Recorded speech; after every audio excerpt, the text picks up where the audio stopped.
Bienvenue sur Africa 24.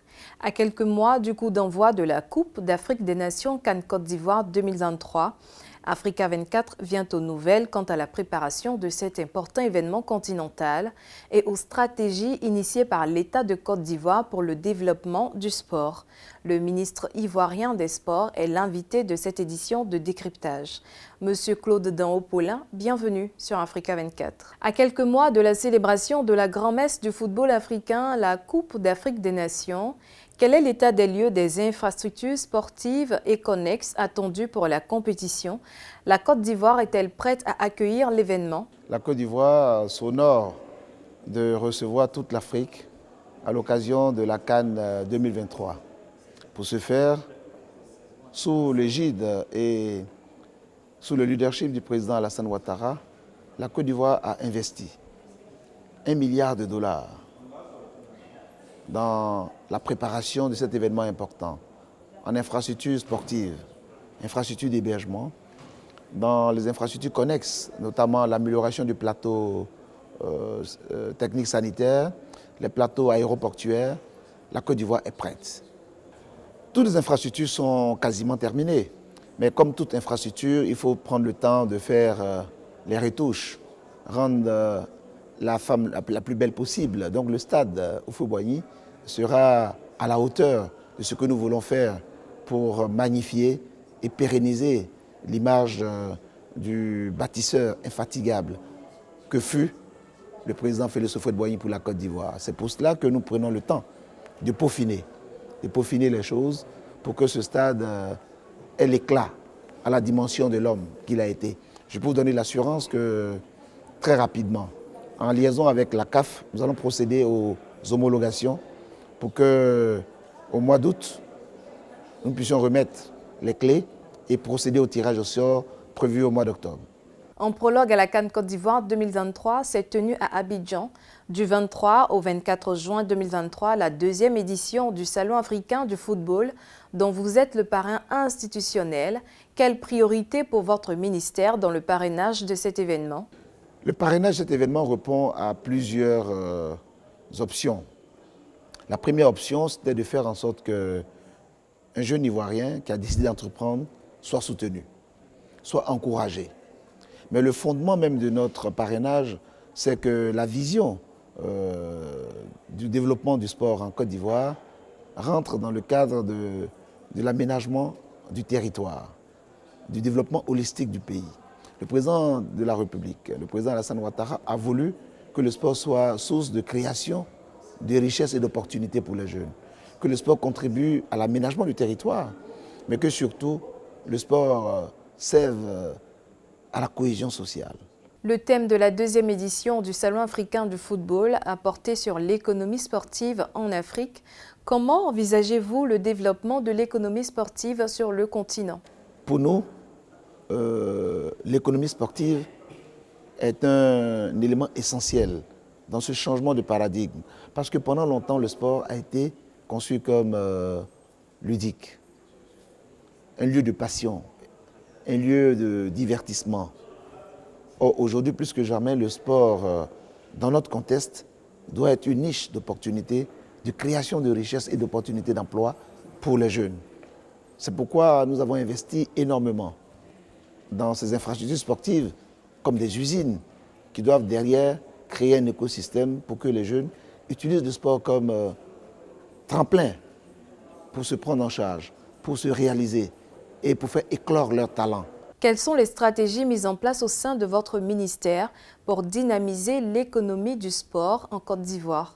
D'abord, de façon endogène, comment nous envisageons la mise en place de l'économie sportive? Vous savez que pendant un moment, la dénomination même du ministère en Côte d'Ivoire, c'était le ministère de la promotion des sports et du développement de l'économie sportive.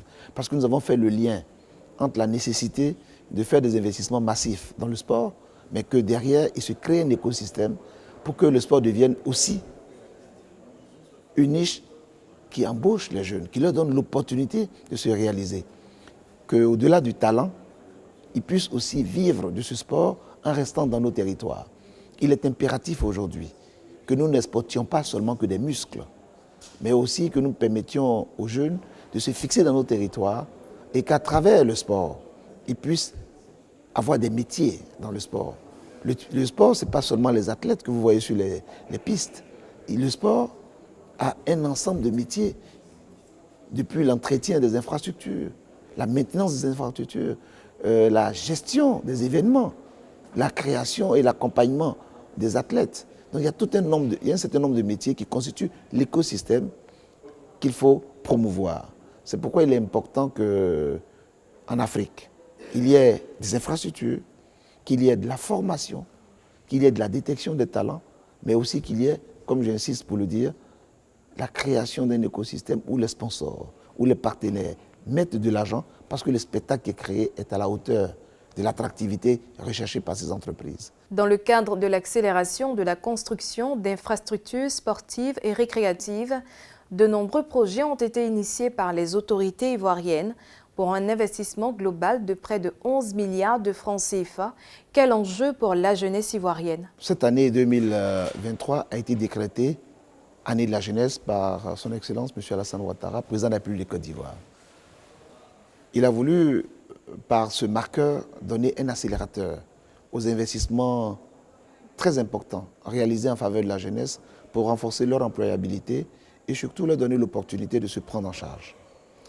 Alors, concernant spécifiquement le sport, il y a eu beaucoup d'investissements. D'abord, concernant les infrastructures de la CAN, qui ont permis donc de trouver des emplois pour les jeunes, former des jeunes à construire ces infrastructures de grande qualité. Donc, il y a eu un transfert de compétences, un renforcement des capacités. Mais aussi, concomitamment à tout cela, nous avons eu beaucoup d'investissements dans le milieu scolaire et universitaire. Et nous avons, dans le cadre de la CAN, 24 terrains d'entraînement qui ont été construits dans les infrastructures d'apprentissage et de formation, et dans les écoles, pour que cela reste comme un héritage, pour la promotion du sport en milieu scolaire et universitaire.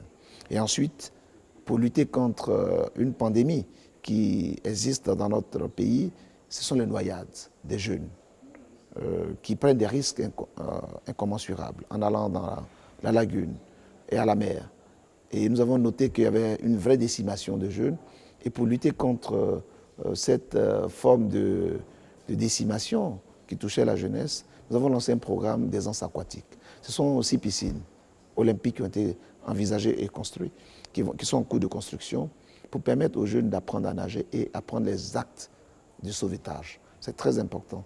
Et pour parfaire la cartographie du pays en termes de maillage territorial en infrastructure sportive, nous avons lancé un programme spécifique qu'on appelle le PRECI, le programme de réhabilitation, d'équipement et de construction d'infrastructures sportives, qui devrait permettre donc de sortir de l'axe principal d'infrastructure de la CAN, qui va de Korogo, Bouaké, Yamoussoukro, Abidjan et San Pedro, sur l'ensemble du territoire, pour donner l'égalité de chances d'accès aux infrastructures sportives aux jeunes de Côte d'Ivoire. Et cela est important dans le cadre de l'année de la jeunesse.